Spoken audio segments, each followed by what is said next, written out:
Sophia. Ngayon po, nadaan kayo sa pakikinig ng salita ng Diyos kung saan ito'y magbibigay na naman at karagdagan ng ating pananampalataya sa ating Diyos. At tawagin po ating magbibigay ng mensahe, Pastor Monding Adornado.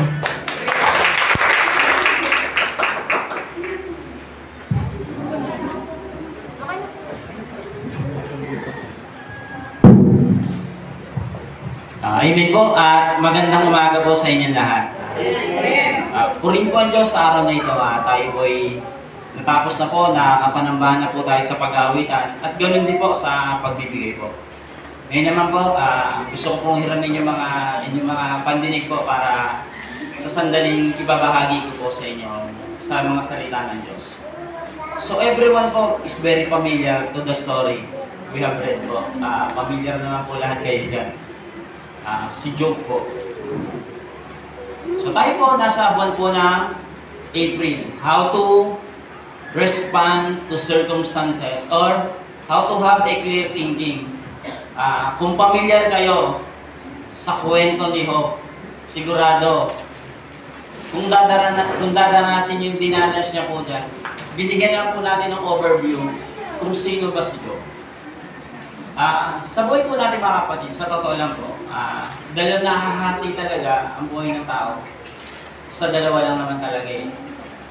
Malungkot, masaya, mabuti, masama. Yun po eh, talagang ganun talaga yung buhay eh. Gusto man natin maging masaya araw-araw, hindi talaga pa pwede. At malalaman natin ang dahilan kung bakit ganun inihanda ng Diyos sa mga pangyayari sa buhay natin. Ganun ba yung Diyos? Para lang may challenge yung buhay ng tao, bibigyan niya ng mga kahirapan. Iaalaw niya yung mga pangyayari sa buhay ng tao. Pinamaganda ko po itong when we tested by time. Pag tayo'y sinubok ng panahon. Sino po ba yung mga sinubok na ng panahon dito? Hindi ako magkakamali, may mga puti na sa buhok, sinubok na talaga. Kumbaga, ilang signal number 4 na inabot po niya sa buhay niya. Ako nga po 30 plus pa lang eh. Pero iba-iba na yung bagyo eh. Pero ayun po, ganun pa man, nakatayo pa rin tayo lahat. Ito po sabi sa ano, everyone, have you experienced in your life, nothing has for you? Na-experience nyo na ba yung parang wala na talaga sa inyo lahat? Di ba? Kabataan, matanda, mararanasan mo yan eh. Nothing has for you, you feel neglected. Parang napapabayaan ka. Halimbawa, si Mrs. magtatampo kay Mr. Parang napapabayaan mo na ako. Di ba? Totoo po, nangyari po yun. Hindi ka nagsayang, napabayaan mo ako. Ignored. You feel ignored. Di ba po, na-ignore tayo minsan. Hindi man minsan intention ng mga nakakasama natin. Pero nangyari po kasi talaga eh. You feel unworthy. Parang hindi na yata ako bagay dito Masyado na yata akong banal. Or all things has been gotten on you. Yung parang kinuha na lahat sa'yo. Yung yung pinaka-iisang mong mahal, inagaw pa. I mean, gano'n mo minsan, di ba? Yung nag-iisang mong laruan, inagaw pa ng kalaro mo. I mean, sa buhay, ganun po. Di ba? Everyone has turned away on you. Minsan yung mga kaibigan natin inaasahan, di ba? Sabi nga doon sa kanta lagi kong kinakanta, you left me when I needed you most, di ba? Minsan yung kaibigan natin, pag kailangan mo, di ba? Saan ka na? Hindi kita matagpuan di ba? Ganun po. You lose interest on the things that surround you. Alam niyo po, yung depression po ngayon talaga laganan po siya. Dati, hindi ako believer niyan depression na yun. Pero pag sinabing depression, is about emotional damage. Kaya minsan, iintindihin natin yung emotion ng isang tao, bakit may pinagdadaanan pala ko? Ako dati, siguro dahil yung personality ko iba, hindi ko naunawang sabi ko, ba't nade-depress yan? Kung may pinagdaanan na mahirap, mas matindi yung pinagdaanan ko, iba yung training ko Kumbaga, pansundalo Ay, may sabi ko, totoo pala, it exists. May mga talagang pwedeng nakangiti yung tao niya, pero hindi mo alam. Deep down inside. Di ba? Talagang malalim pa lang. Kaya hindi niya ma-share. Di ba po, malalim yung sugat, masakit eh. Lalong-lalo na po, di ba? Kaya sometimes pag may mga kausap tayo, be sensitive. Di ba? One time na yung kaibigan ko napigilan siya kasi may kaibigan nga ako, hindi ko, siguro na-share ko na po dati ko na may kaibigan ako, hindi mag-anak. Tapos isa kong kaibigan, madali lang, sabi, ay, sorry. Siyempre, ano po yung feelings nun, di ba sabi ko? Kailangan talaga, we are very sensitive, lalo na sa mga feelings din. We can review, pero may tamang pamamaraan. So, you lose interest on the things that surround you. That's hard to someone to go through that feeling. Sobrang hirap po talaga nun. Nung may pinagdadaanan ka. Tanging na lang gagawin mo, iiyak. Umiiyak din po ka. Tao tayo lahat. Hindi ako tao lang. Tao tayo lahat. Pag yung parang nagbe-breakdown ka na talaga, talagang wala ka na masumbungan, yung Diyos na lang talaga. Naalala niyo po yung Bible character si Hannah, di ba? Talagang wala na siya. Yung Diyos na lang, yun ang pinaka-the best na gagawin ng isang tao. Hindi ka pupunta sa sinong pare, hindi ka pupunta kung kaninong pastor, sabi doon kanino, sa Diyos. Hindi mo obligasyon mag-confess sa pastor, hindi mo obligasyon mag-confess sa kung kanino man. Sa Diyos ka dapat nag-confess. Ang pastor guide lang kami po. Pero kung ang pagkakatiwala, not bad. Kung may kaibigan ka po, di ba? I remember nga po yung sa kong relatives, hindi ko na lang po sabi niya po sa akin na no one is prepared to lose a child. Nalagdagan po kasing niya, yung misis niya, sabi ko, talagang, kung isipin mo nga naman talaga kung ano. Tapos meron po kasi mga taong, sabi niya, okay lang sa akin, walang kaibigan. Alam niyo po, sabi sa studies, no one wants to live without a friend. Walang tao ayaw mamuhay ng walang kaibigan. Minsan kasi, namamali natin hindi naman kasi mapagkatiwalaan yan. Titignan mo rin yung sarili mo. Naging okay din ba ako sa kanya? O baka na tinitignan ko yung pagkakamali niya? May regalo ng Diyos yan, kaibigan na mapagkakatiwalaan. Marami kang kaibigan, pero isa lang talaga dyan o dalawa. Yun talagang pwede mong pagtaguan. Kapatid. Si Jonathan, yung anak ni Haring Saul. Sabi doon, kung ididig nyo na malalim yun, yung soul daw nila halos slitted. Kumbaga magkadugtong na. Kung titingnan mo nga ng maruming kaisipan, parang may pagkaano si Jonathan. May ano siya sa pagkalalaki, may problema po siya. Kung nila sa inyo mabuti yun. So, sa buhay makakaranas ka talaga. Katulad nung nabasa po natin. So, sa nabasa po natin, sino ba si Job? So, number 1 point, Job's possession. Ano ba yung possession? Yung pagmamay-ari ng isang tao. Hindi lang material. Maybe he possess a good character. Di ba po? Good mind, good spirit, good soul. Pero ano ba si Job? In Job's possession, number 1, he possessed the path of God. Path of God, alam po ba yung path? P-A-T-H. So, yung tamang lakaran. Yung lakarin ng Diyos. Number 1, sabi dun sa pagkakadescribe with Job, sabi siya, he was a blameless. Ano po ba yung blameless? In Philippians chapter 2, verse 15 po, that you may be blameless and harmless, the Son of God, without rebuke, in the midst of a crooked and perverse nation, among whom you shine as light in the world. So, ang taong blameless pala po, nakita niyo po yung last phrase, you will shine and light in this world. Ang taong, kasi, pag yung mga hayop, na may mga putik-putik, pare-pareho yan eh. Pero pag may nakita kang isang tao na, o isang hayop na, ang kinis naman ito, di ba? Hindi puro taba. Kumbaga parang gano'n pa, di ba sa pag bibili ka po ng pagkakatay ka, so gano'n pala yung isang tao, blameless. Pag blameless ka, hindi kurap yung isip mo rin. Sabi niya, kurok, alam yung mga kurok? Yung mga baliko, yung kaisipan. Hindi ka katulad nila, nag-iisa ka. So ang taong blameless dapat, makikita yung kaibahan mo sa iba. Nag-shine ka kahit di mo sadya. Katulad na sinasabi ko, huwag mong pigilan na maging ikaw. Kasi we have a different personality. Hindi pwedeng ako ikaw, hindi ikaw maging pwedeng akin. Kung ano ka, sabi sa Colossians, kung paano ka tinawag ng Diyos, doon ka tumakbo. Hindi mo na, ay dapat ganito, tuloy ako. Diba? Sabi ko, ay dapat hindi. Kung paano nangungusap yung Diyos sa buhay mo. Tinawag kang ganyan. Di ba po? Alam mo, kung malalim ang relasyon mo sa Diyos, makikilala mo ng gusto yung sarili mo. Hindi yung asawa mo, hindi yung nanay mo, hindi yung tatay mo, hindi yung kaibigan mo. Yung Diyos mismo magsasabi sa'yo, ikaw na yan. Kailangan mong panindigan. At siya bahala doon magpuli-pulido ng mga problema sa buhay natin.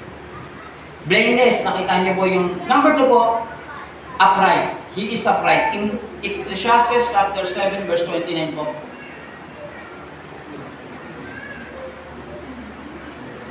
Lo, this only have I found that God had made man upright, but they have sought out many invention. Ang pagiging upright, isa rin yan. Diyos lang ang pwede niyan. Hindi mo kayang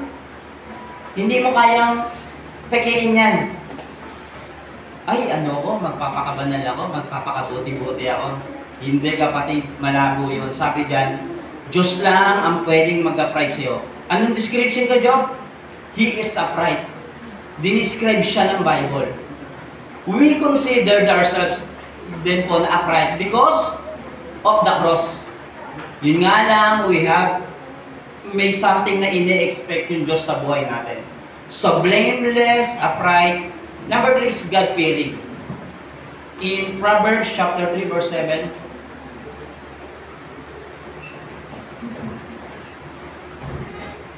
Proverbs chapter 3 verse 7, be not wise in your own eyes, but fear the Lord and turn away from evil. And saan po yan? Sa number 3, 1 Timothy 6:11 po pala nagkapalit. 1 Timothy 6:11. 1 Timothy 6:11, makibukas po tayo. Sorry, hindi ko po na-send kay Ate Sel yung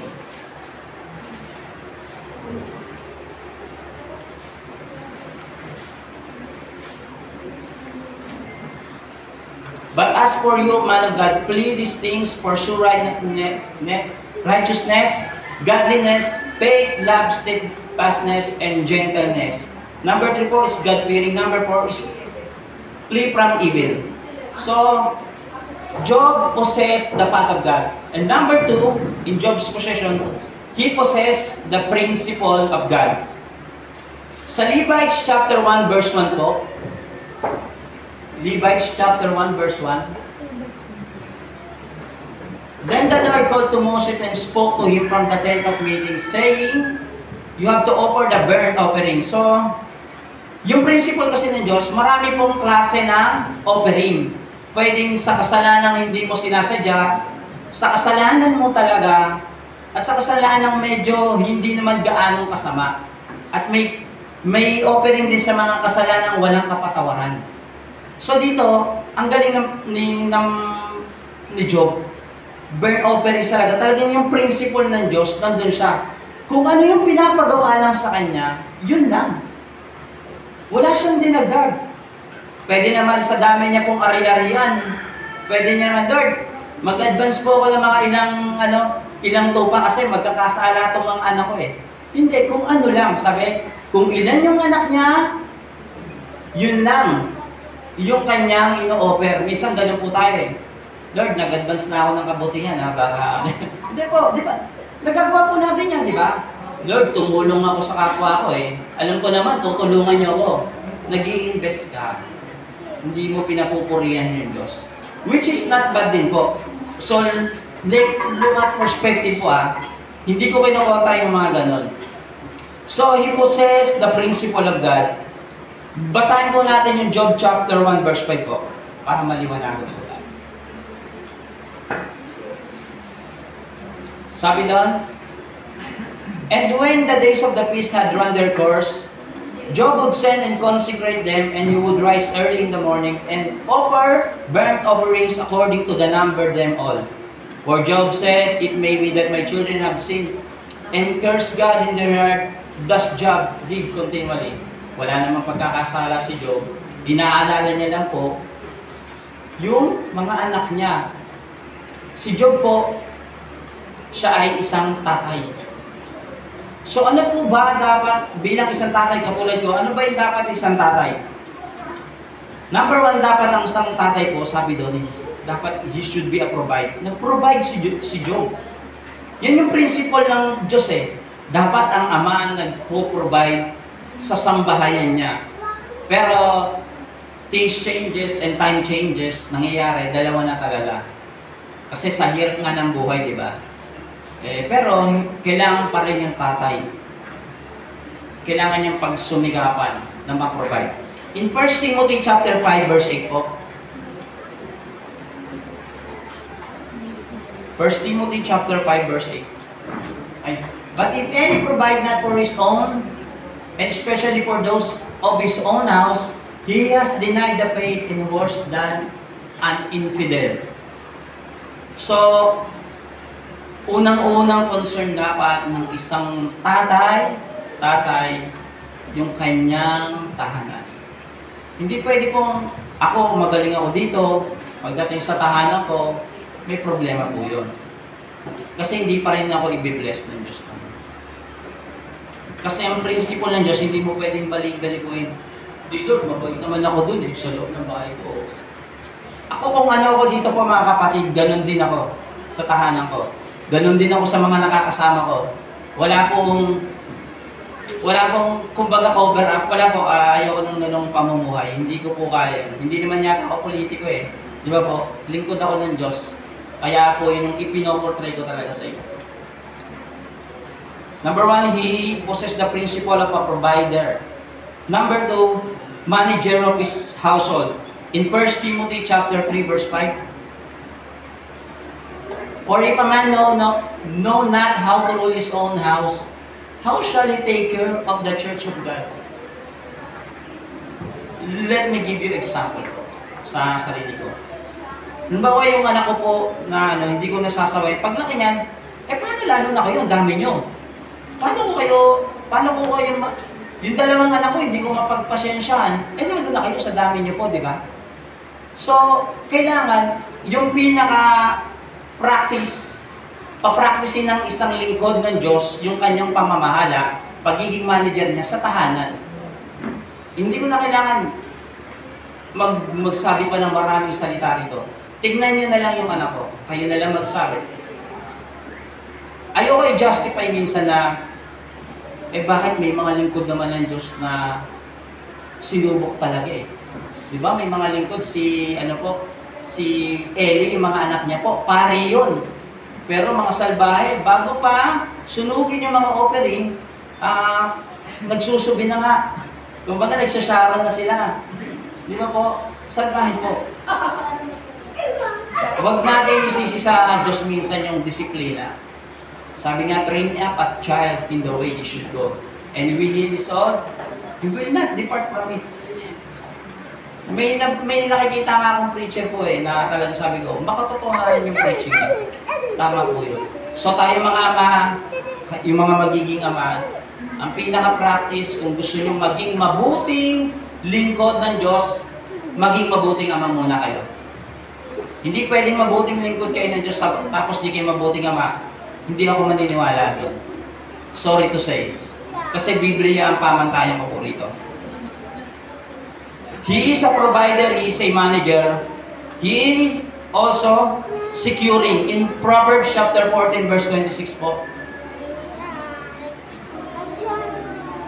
He who fears the Lord is secure in confidence, and his children shall have a place or refuge.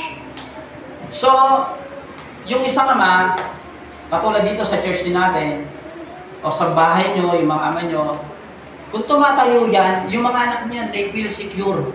Ay, hindi ko na kailangan manghingi ng advice sa ibang tao. Kasi sa tatay ko pa lang eh. O kaya, kahit hindi ka na mag-advise sa anak mo, You live by example. Nakikita ng anak mo, nakakatuwa yung tatay ko, no? Tama yung ginagawa niya. Ganyan pagtanda. May share na po ako dito, sabi ko, osmosis. Yung osmosis, yung bata hindi niya namamalayan, hindi namamalayan ng bata, natutunan niya ng natural. Di ba po, may mga batang natutuwa. Kung ano na sinasabi pag natutuwa, saan niya narinig yun? Sasabihin, hindi, nakuha niya sa kapitbahay. Lagi nasa kapitbahay yan. Problema rin yan, di ba? Walang tamang katwiran, kapatid, sa baluktot. Kaya, kung gusto mo, kung lumalakad ka talaga sa prinsipyo ng Diyos, gawin mong prototype yung pamilya mo. Ako, ayun po yung sabi ko, ito yung pinaka-training ko. Pag hindi ko na-training tong dalawang anak ko, itaga niyo po sa bato. Ipapaputol ko yung patilya ko, ay yung ano. Pag hindi ko na-train yung anak ko, I'm failure. Kapatid, paano ko kayo iti-train kung hindi ko rin mati-train yung anak ko? Ibig sabihin, wala akong naituro sa kanila. Kumawa rin naman kayo. Tama po ba? Sinasabi ko yung katotohanan. Kasi amen, tama. So, he possessed the path of God. He possessed the principle of God, ni Job. He also possessed the promise of God. In Genesis chapter 12, verses 1 and 2, yung promise ni God kay Abraham, ano po sabi? Now the Lord has said unto Abraham, get thee out of thy country, and from thy kindred, and from thy father's house, unto a land that I will shew thee. And I will make of thee a great nation, and I will bless thee and make thy name great, and thou shalt be a blessing. Sabi doon, great nation and blessing. Pagpunta niyo po ng last chapter ng Job, na multiply yung anak na Job, same pa rin, pero yung mga oxen niya, yung camels niya, yung sheep niya, na double po. So, he possessed the promise of God. In verse 2 po, basahin natin yung Job chapter 1, 2, sabi po doon, there were born to him 7 sons and 3 daughters. He possessed 7,000 sheep, 3,000 camels, 500 yoke of oxen, and 500 female donkeys, and very many servants, so that this man was the greatest of all the people of the east. So, meron po siyang progeny, mga offspring, in other words. Marami siyang descendants. Kasi, marami siyang anak. Di ba po? Sa tunay na buhay, yung buhay nila sagana talaga.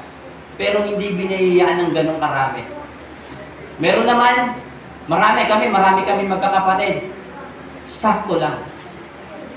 Sabi ko nga, paano kung nagbibiyaya? Imagine mo, ang dami mong kayamanan. Ang dami mo pang, kumbaga si Job, magpapahaya-hayahay na lang eh. Sa dami niya ng servant po, kung iisipin nyo, ikaw na lang mag-offering doon. Di ba? Utusan niya. Pero he personally po, yung sabi ko sa inyo yung principle po. Hindi lahat binibiya ng katulad ni Job. Ang dami mo ng pagmamayari, ang dami mo pang anak. At sabi doon, sikat siya saan? Sa east. Hindi siya sikat sa lugar lang nila. Di ba? Sabi doon, sa Uz siya. Pero sabi niya, he was known into the east. Kilala siya sa east. So, sino ba kilala sa east? Parang dati po si Marcos, di ba? Kilala siya sa Middle East lang. Yung maraming Middle East eh. May South East, may Middle East, di ba? So, he possessed the promise of God in progeny on descendants. Number 2, plenty of sheep, camels, and oxen. Marami po sobra yan, hindi mo... paano po kung ilan yung mga anak nun, di ba po? Dadami siya ng dami. And he possessed the promise of God of prominence. Sabi kay Abraham po doon sa Genesis, sa binasa po natin, gagawin kitang great nation, di ba? Makikilala kayo.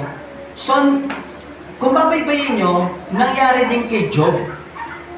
So, that's Job's possession. He possessed the path of God.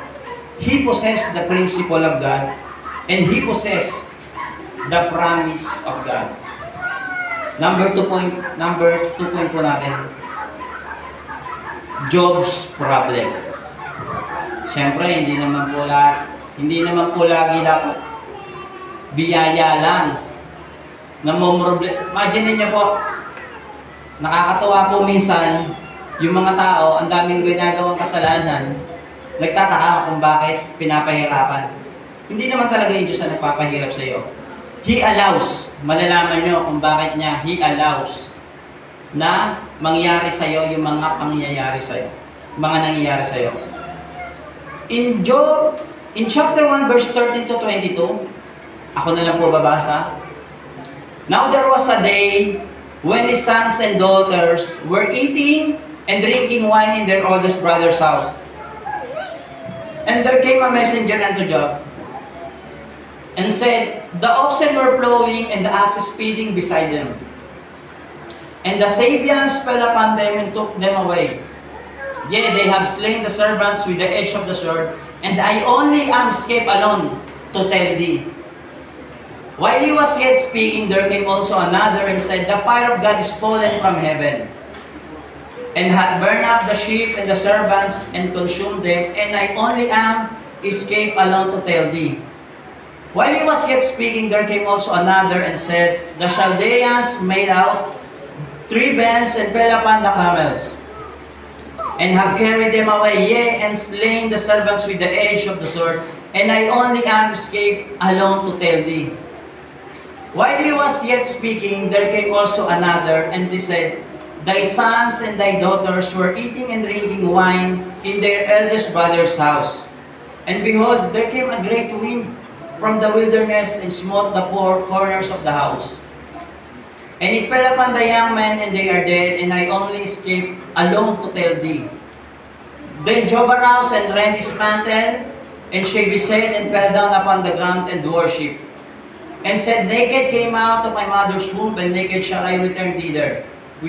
The Lord gave, and the Lord hath taken away. Blessed be the name of the Lord. In all this, Job sinned not, nor charged God foolishly. So, nangyari na nga po yung problema.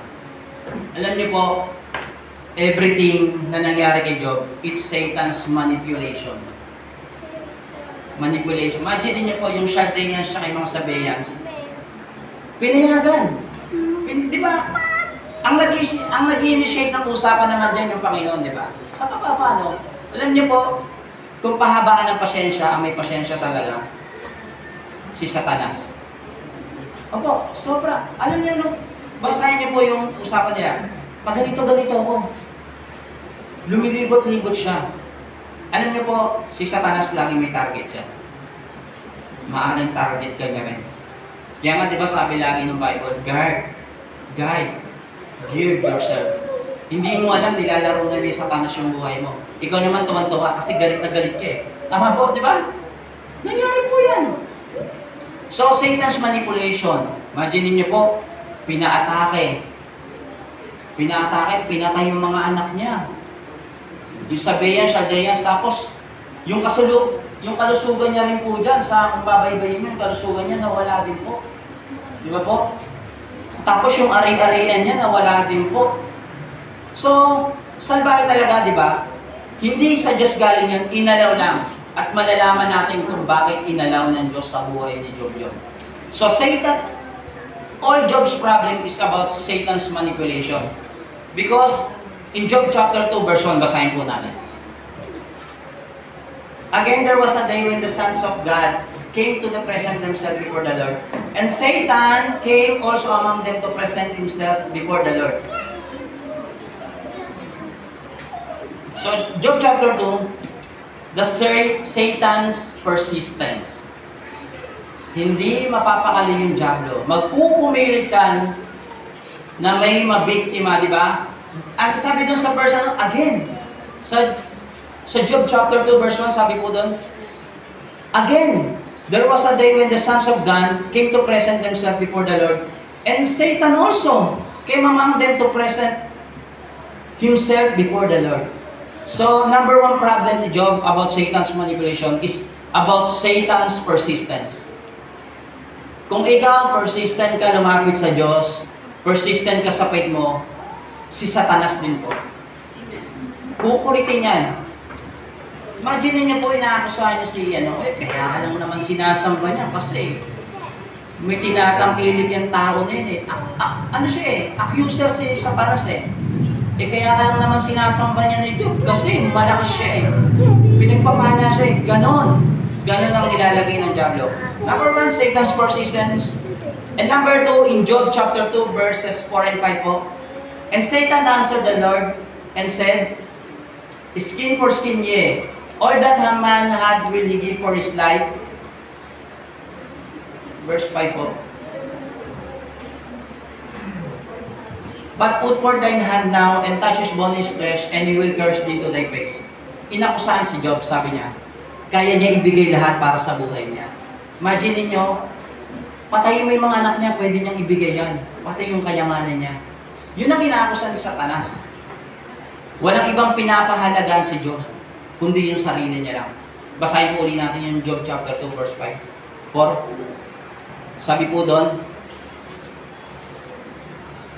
then Satan answered the Lord and said, skin for skin, all that a man has, he will give for his life. But stretch out your hand and touch his bone and his flesh, and he will curse you to your face. Sabi niya, yung tao na yan, kayang ibigay ang lahat para sa buhay niya. Kumbaga, yan si Job, makasarili yan. Pinapahalagaan lang yung gusto niya. Sabi niya, sige, subukan mong dalihin yung kalusugan niya pag hindi ka niyang sinumpa. Tama po ba? Nakalagay po doon. Minsan ganun po, di ba? So, Satan's persistence. Number 2, doon sa binasa natin na Job chapter 2 verse 5, is Satan's persuasion. Talagang hinihimok niya yung Diyos. Sige, payagan mo na ako. Isusumpa ka niya sigurado. Pag yung kalusugan niya na ang dinali ko. Di ba, minsan nagkakasakit tayo. Pag nagkasakit ka ng todo, naranasan ko po yan nung last year, April 2003. Ano po natin yan? 7 last word. Salamat. Sino nakaalala? Kasi, puno talaga yung mukha ko po ng bulutong. Kahit ako, hindi ko na makilala yung sarili ko. Tapos hirap na hirap ako huminga. Mag-isa lang po ako doon. Kinakausap ko na nga po yung mga ibon talaga ron eh. Hindi talagang sabi ko, kasi wala makakatulong sa'yo, helpless ka eh. Sabi ko, Lord, pag hindi mo ako pinagaling, hindi na ako tatayo. Totoo, alam ng Diyos yan. Kasi, yung mukha natin, pangarap to eh. Hindi naman po tayo ganong kagandahang lalaki. I mean, kailangan neat ka lang, malinis. Sabi ko, Lord, pag mamaya may cross ako malaki rito, kaya di ba? Hindi naman, pwede ka naman tumayo. Pero sabi ko, Lord, ginagamit niyo ako sa unahan. Alangan ang gamitin niyo, sira-sira naman, di ba? Sabi ko, pagalingin niyo ako, Lord, naglilingkod naman talaga ako ng tapat. So, yun talaga, hindi yun. Alam niyo po, isa sa pinakamahirap yun. Nagkasakit po ako dun sa may grit, alam niyo, tinori din po yan. Hirap na hirap ako, pero iba yung bulutong sa mukha. Sabi ko, mawawala yata yung pagka Paulo Abilino ka, hindi yun. Pinapatawa ko ng po. Ayun po, sabi ko, pag dumating ka sa punto na nagkasakit ka, talagang mapapatanong ka eh, di ba po? Kaya sabi, pinersuade ni Satan yung Diyos, sabi niya, anuin na natin yung kalusugan niya. Nagkaroon di ba po si Job dyan? Alam niyo po, nagkaroon siya ng swelling. Yun nangyari po sa mga Egyptians, buong katawan niya may namumadang tumitibok-tibok pa. So ganun yung nangyari kay Job. Tapos para maibsan lang daw yun, anong ginagawa? May pangkaskas siya. Parang bato. Para maibsan yung sakit. Di ba masakit po yun? Pero si Job daw hindi. Hindi pa rin siya nagkasala. May chapter dyan na napatanong siya. So, number 3, dun po sa Job's problem, in Job chapter 2 verse 6 po, basahin natin. And the Lord said unto Satan, behold, he is in thy hand, but save his life. So, Satan's persistence, Satan's persuasion. Now, Satan's get his permission. Sabi ni Lord, sige, gawin mo na yung gusto mo, basta yung buhay niya lang. Yun ang pinakamahalaga sa Diyos. Yung buhay na meron ka. Ayaw niya lang nagkakasala ka. Kahit anuman. Pwede ka naman magtanong sa Diyos. Tatay mo siya eh. Di ba? Sabi mo tatay mo. Pag di ba yung tatay, tay ba't wala akong baon? Dahil ba po? Tay ba't ganito? Pwede ka magtanong. That's the Satan's manipulation. Talagang gusto niya mangyari sa buhay. Satan's persistence, Satan's persuasion, Satan's permission. And Job chapter 2 verse 7 po. So when Satan worked from the presence of the Lord and smote Job with sore boils from the sole of his foot unto his crown. Lastly po sa Satan's manipulation is Satan's persecution. Pinersecute niya na. Imagine niyo po, so, pati yung talampakan po, hanggang dito po, may mga namamagang bukol-bukol na yung nangyari po sa Egyptian. Tapos, para mabaibsan niya ng konti, ginaganon-ganon niya ni Job. So, sobrang sakit po talaga nun. Ikaw nga, may konting kulani na lang, hirap ka na magaan, di ba? Di ba po? Si Job, nakatira na lang sa streets. Di ba po? Tapos may mga kaibigan pa po siya yan. Di ba po? Yung... Let put us in perspective po yung ano. Yung mga kaibigan niya dyan po, pumunta. Tandaan niyo, di ba? Pumunta. Sabi ko, mabubuti silang kaibigan. Alam niyo kung bakit? Ang mga kaibigan minsan, pag alam na may problema ka, hindi ka pupuntahan. Pero itong mga kaibigan ni Job, mabuti pa rin sila. Pinuntahan sila ni Job. Pinuntahan nila si Job. At anong ginawa nila? Umupo, walang salita. Alam niyo po kung bakit? Example po, pag yung taong namatayan, anong masasabi niyo? Di ba wala kayong salitang masabi? The same din po sa kaibigan ni Job. Kasi sa pakiramdam ni Job, nahirapan, anong tamang salitang ibibigay mo ron? Hindi okay lang, gagaling yan.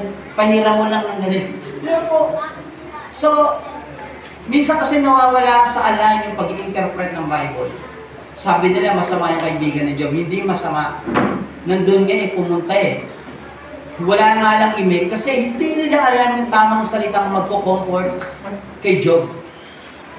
Lahat yan ginawa ng Diablo kay Job. In 1 Peter 5:8 po, 1 Peter 5:8.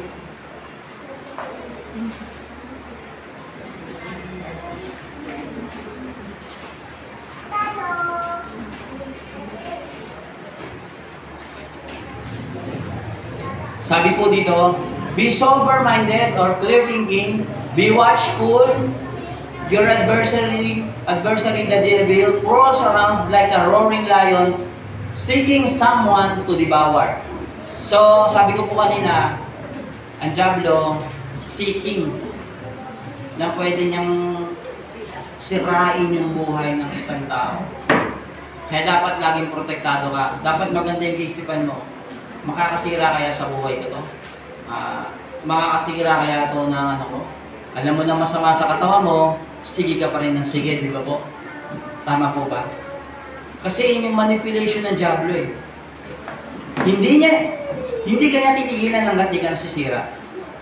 Tandaan niyo yung kapatid. He is very patient. Kung ikaw pasensyoso ka, mas pasensyoso talaga siya. So Job's possession, Job's problem, and Job's personality.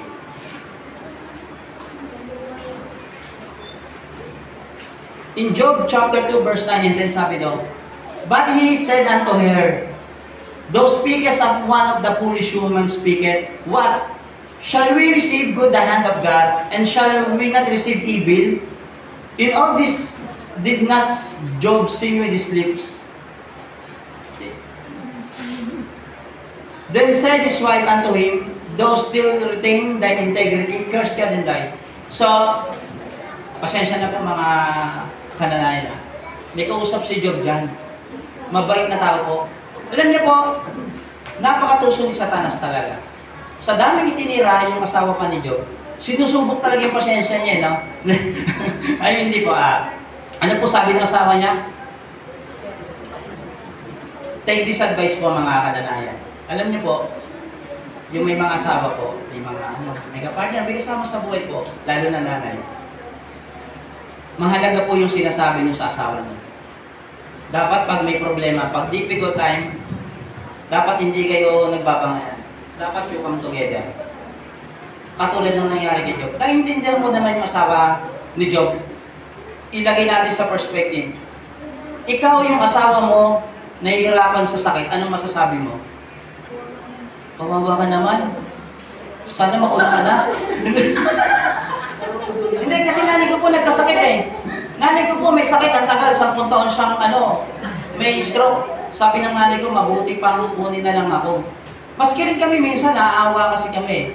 So yung asawa ni Job sabi, pananatili mo po ba yung integrity mo? Isumpa mo niya yung Diyos mo. Alam niyo po, si Abraham nakinig kay Sarah. Di ba po?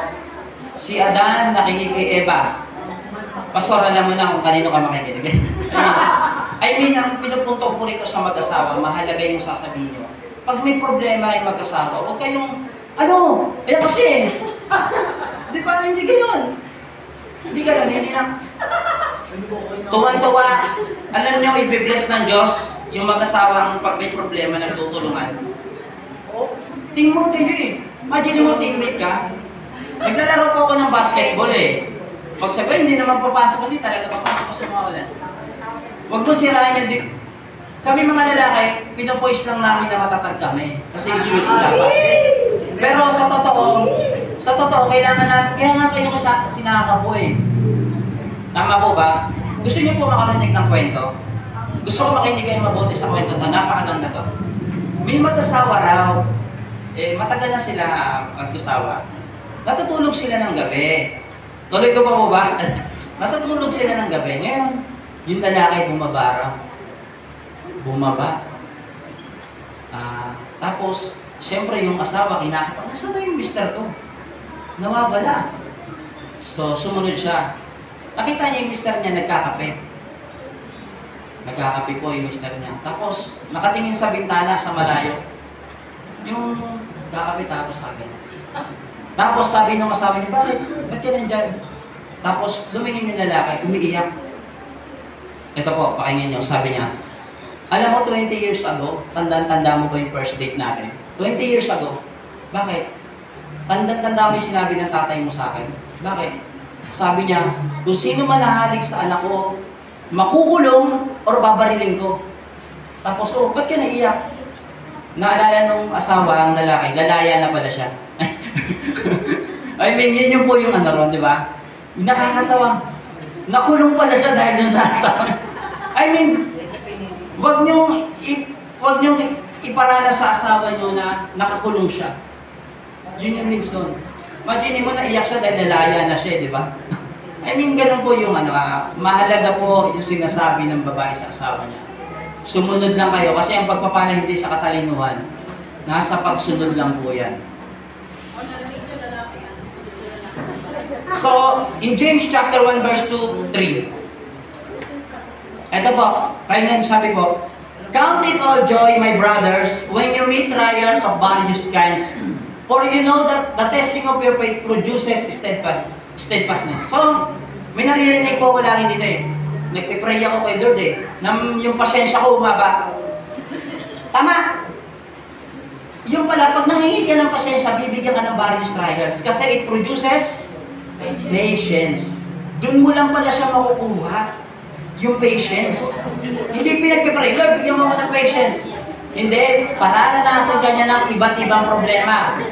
Himbawa, may kinihisan ka sa church. Kinihisan ko to si sister, sabi ni Lord, bibigyan ka ng 10 niyan. Patience. Maliwanag po, sabi ko, count it all joy, my brothers. Maging masaya kayo. Pag nakakaranas kayo ng iba't ibang uri ng pagsubok kasi it produces steadfastness or patience. Halimbawa sa akin, di ba? May nakikita ko ng sasabog ka na, di ba? Pero hindi mo palang natuturuan mo yung sarili mo ng patience. Ganun po yung kapatid. Kaya, huwag na kayo mag-pray ng pasensya, ha? Kasi bibigyan kayo ng trials na mas marami. Tama po? So, Job's personality. Number 1 po, ang tinuturo ng trials sa atin. Trials teach us to be patient. Yun po yun.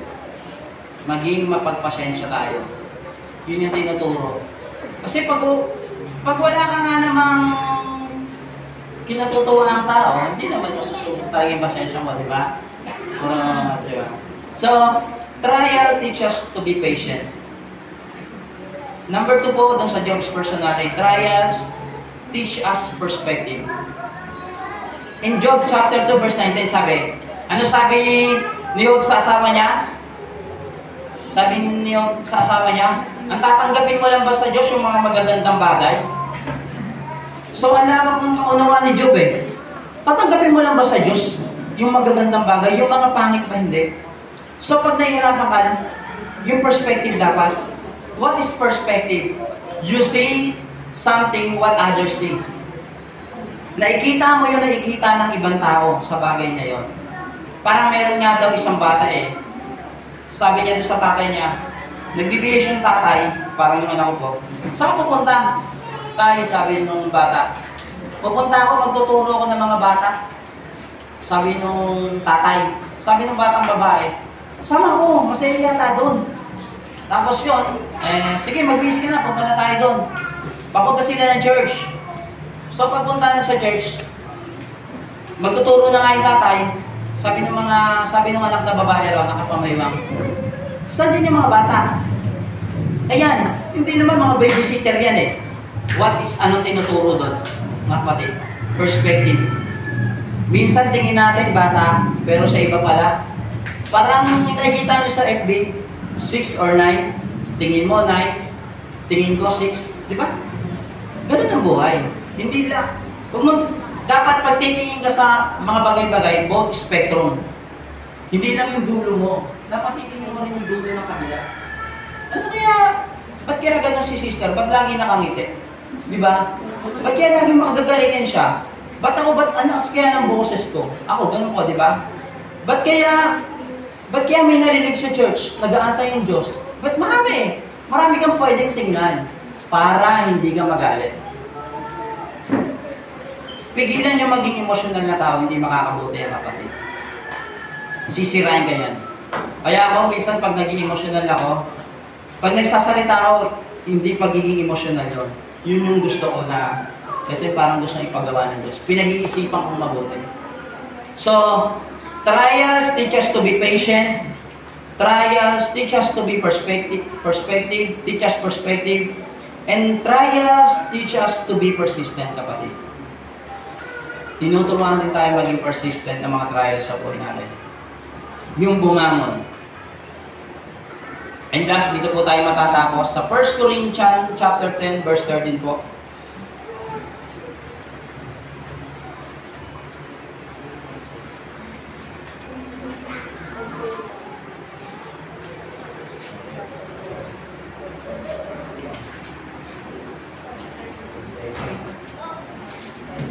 First Corinthians 10:13 po. No temptation has overtaken you that is not common to God. God is faithful, and He will not let you be tempted beyond your ability. But with the temptation, He will also provide a way of escape that you may be able to endure it. Huwag niyo masyadong pahalagaan itong katawan na to. Hindi ko naman sinabing pabayaan nyo. May inaasahan pa po tayong pangalawang buhay na yun yung pinakamas mahalaga. Nagawa nga ng katawan na to yung pinakagusto niya. Kaso yung buhay na kakaharapin natin hindi pala pwede sa Diyos. So pinakamahalaga sa Diyos yung buhay po natin. Panatiliin po natin yung pananampalataya na meron tayo. Seryosohin po natin yung buhay Kristiyano. Hindi po to isang ministry lang po. Ang pagiging Kristiyano po talaga lifestyle. Hindi naman po one day yan eh. Hindi naman po 5 days o years yan. Lifestyle niya, kaya dapat isang buwan mo. At maraming salamat po at mabuhay ang bawat isa po. Amen.